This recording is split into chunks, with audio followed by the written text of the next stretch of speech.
Assalamualaikum warahmatullahi wabarakatuh.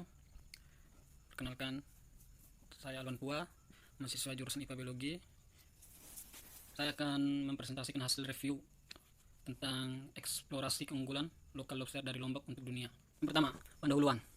Sustainability versus Ekonomi atau Permen nomor 56 tahun 2016, yaitu larangan penampakan dan pengeluaran lobster, kepiting dan rajungan.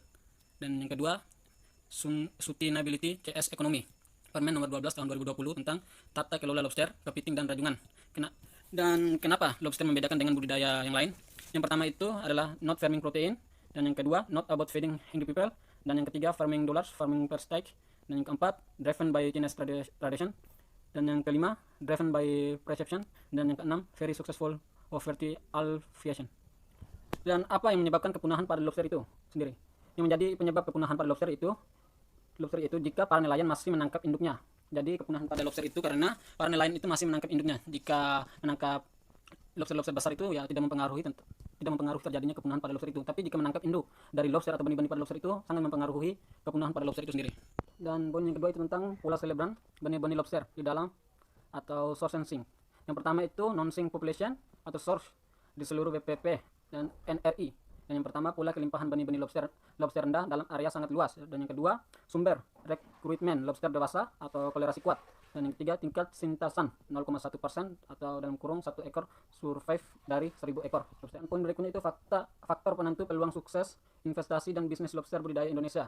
Dan yang poin pertama itu yaitu iptek atau keterampilan. Dan yang kedua, efisien produksi. Dan yang ketiga, pasar. Yang keempat, dinamika politik, ekonomi, dan kebijakan pemerintah.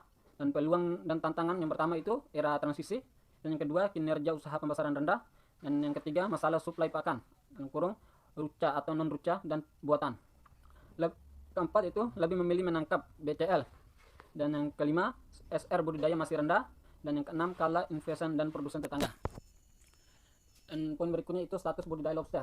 Status budidaya lobster itu awal tahun 2012 yang pertama ADB, The Office Project 1998 sampai 2000 purely ditemukan di Awang dan Gerupuk Lombok.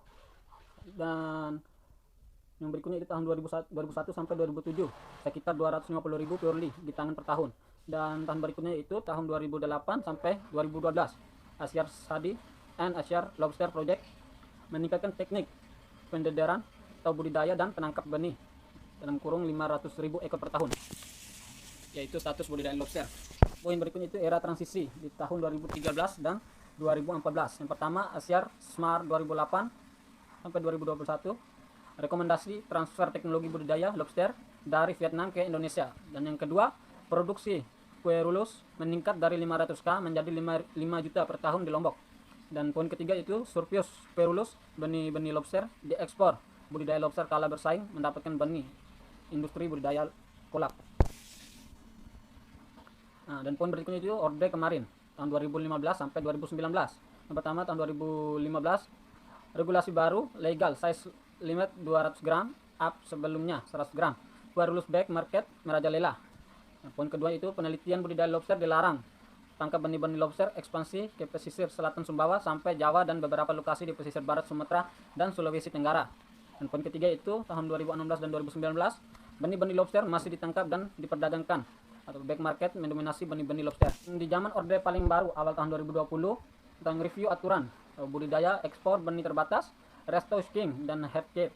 Yang kedua Mei tahun 2020 Permen nomor 12 tahun 2020 akomodir budidaya resto scheme dan ekspor benih dengan syarat super ketat, penelitian dan pengembangan dan pendidikan diizinkan.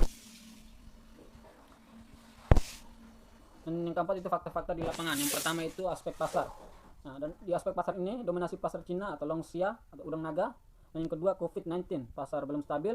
Dan yang ketiga fluktuasi permintaan dari Cina naga, lambang kemakmuran dan laki fluktuasi supply dari perikanan tangkap.